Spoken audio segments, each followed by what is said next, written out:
আসসালামু আলাইকুম। কালাম একাডেমির পক্ষ থেকে সকলকে স্বাগতম।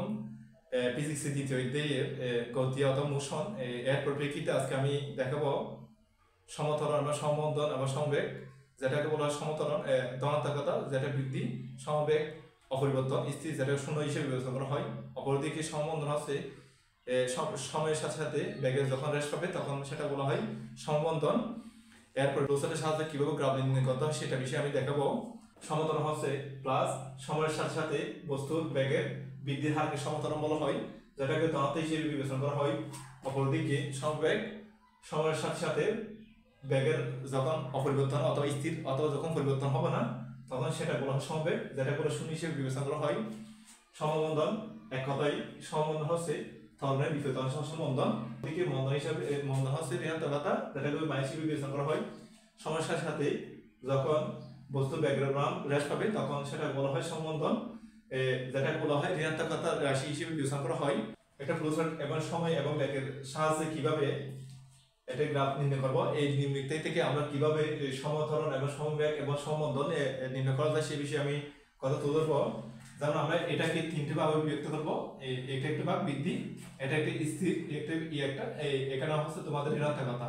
তাহলে আমরা যদি দেখি সময় এখান থেকে সব দিকে দিকে বৃদ্ধি পাচ্ছে, কিন্তু বেগের মান এখানে গিয়ে থামে গেছে, এদিকে বৃদ্ধি পেয়েছে, যেমন 0 থেকে 4, 4 থেকে 8 এভাবে বৃদ্ধি পেয়েছে। এক্ষেত্রে আমরা সেটাকে বলা হয়, যেটা বৃদ্ধি পাবে সময়ের সাথে সেটা বলা হয় সমত্বরণ, সমত্বরণ। এবং সময় বৃদ্ধি পাচ্ছে 16, 24, 32, 8 করে বৃদ্ধি পাচ্ছে, কিন্তু বেগ স্থির আর আর আর এবং প্রান্তিক এবং শেষ প্রান্ত একই রকম। যখন একই রকম হবে সেটাকে আমরা সমবেগ হিসেবে বিবেচনা করব। সমবেগ যেটাকে বলা হয় স্থির, স্থির স্থির অথবা পরিবর্তনীয় শূন্য হিসেবে বিবেচনা করা হয়, এটা হচ্ছে প্লাস হিসেবে বিবেচনা করা হয়। এবং এখন আবার এই সময়ের সাথে সাথে যখন বেগের মান 8 ফুটবসে যদি যখন হ্রাস পাবে তখন 8, 4 এবং 0 যখন ফুটবসে যখন ধীরে ধীরে যখন হ্রাস পাবে এই বেগকে বলা হয় সমমন্দন, সমমন্দন যেটাকে বলা হয় ঋণাত্মকতা। এই যে তিনটি পার্ট মানে আমরা ব্যক্তি সমত্বরণ, যেটাকে বলা হয় সময়ের সাথে সাথে বেগের মান যখন বৃদ্ধি হবে, সময়ের সাথে যখন বেগের মান যখন হ্রাস পাবে সেটা বলা হয় সমবেগ, যেটা বলে স্থির অথবা শূন্য হিসেবে বিবেচনা করা হয়। আবার সময়ের সাথে সাথে ফুটবসে যখন তুলনামূলকভাবে যখন হ্রাস পাবে আরো হ্রাস করবে রেখাটা, তখন এটা বলা হয় সমবন্ধন। এই পরিপ্রেক্ষিতে আমি আজকে দেখাবো কিভাবে গ্রাফ চার্টটা নির্ণয় করতে হয়।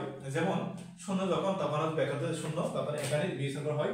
সময় যখন 8 এর মান হচ্ছে 4, 8 এবং 4, এবং যখন 16 তখন 8, সময় 16, 8 যেটাকে বলা হয় এটা সময় যখন 24, 8 এবং 32, 8 সময় যখন 40 তখন এর ব্যাকের মান হচ্ছে 4, এবং সময় যখন 48 তখন ব্যাকের মান হচ্ছে 0, যেটাকে লেখা।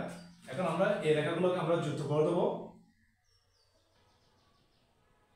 এখন আমরা এটা 0, এ বি সি ডি এবং ই এবং এটাকে এফ ধরবো। এখন আমরা যদি দেখি সময় এখান থেকে এটা সবগুলো থেকে বৃদ্ধি, কিন্তু বেগের মান 0 থেকে 8 পর্যন্ত বৃদ্ধি হয়েছে, এরপরে স্থির আবার হ্রাস করছে।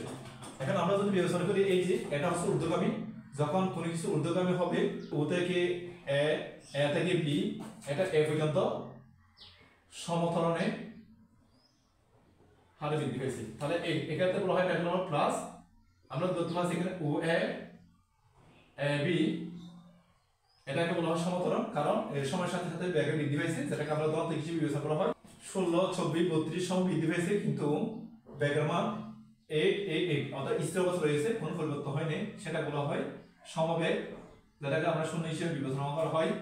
যেমন বি বি বিসি সিডি এবং স্থির অবস্থা রয়েছে রেখাটা, এটা বলা হয় সমবেগ। 32, 40, 48 সময় বৃদ্ধি পেয়েছে, কিন্তু বেগের মান পূর্ব তুলনায় 8, 4, 0 যখন এর পূর্ব তুলনায় যখন হ্রাস পাবে তখন সেটা বলা হয় সমমন্দন। যেমন 32 মান 8, 40, 4, 48, 0 তখন সেটা বলা হয় সমমন্দন, যেটা করে ঋণাত্মক হিসেবে বিবেচনা করা হয়। যেমন ডিই ই এফ। এক কথায় বলা যায় ও থেকে বি পর্যন্ত হচ্ছে সমতরণ, যেটা বলা হয় বৃদ্ধি হিসেবে কাজ করছে সময়ের সাথে সাথে বেগের পরিবর্তন। আবার সময়ের সাথে সাথে বেগের যখন স্থির থাকবে তখন সেটা বলা হয় সমবেগ। যেমন বি থেকে ডি পর্যন্ত অপরদিকে সমবন্ধন হচ্ছে সময় বৃদ্ধি পেয়েছে কিন্তু বেগের মান পরিবর্তনে যখন হ্রাস পাবে সেটা বলা হয় সমবন্ধন, যেটা বলা হয় ঋণাত্মকতা। ডি থেকে এফ পর্যন্ত সমতরণ এবং সমবেগ এবং সমবন্ধন কি জানতে হয়। সমতরণ হচ্ছে সময়ের সাথে সাথে যখন বেগের মান বৃদ্ধি হবে সেটা বলা হয় সমতরণ, আর সমবেগ সময়ের সাথে সাথে যখন বেগের মান স্থির অথবা কোনো পরিবর্তন হবে না সেটা বলা হয় সমবেগ। আর সমবন্ধন হচ্ছে সময়ের সাথে সাথে বেগের মান যখন পরিবর্তনে যখন হ্রাস করবে অথবা ঋণাত্মকতা হবে তখন সেটা বলা হয় সমবন্ধন। আজকে এই ভিডিও দ্বারা শেষ করলাম। আল্লাহ হাফেজ, সবাই ভালো থাকিও। আসসালামু আলাইকুম।